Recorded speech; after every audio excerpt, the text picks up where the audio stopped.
பெரிய அளவில் உள்ள மஞ்சள் துகள்களை கொண்டு மஞ்சள் தூளால், அதாவது மஞ்சள் குழம்பால்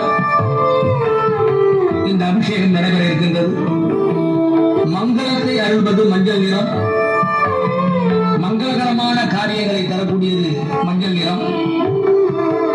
மங்களகந்தனின் சோதரன், மங்கள விநாயகரின் சோதரன், மங்கள நாயகியின் மகன், மங்களேஸ்வரனின் புதல்வன், மகாவிஷ்ணுவின் புதல்வன் என்று போற்றப்படுகின்ற சுவாமியை எளியப்படுத்தி இந்த மங்களகரமான வேளையில், மங்களகரமான நிகழ்வில் மதகஜாரூடம் சூரத்தாம்பரம் பூத பிரேத பிசாச வந்திரப்பதம்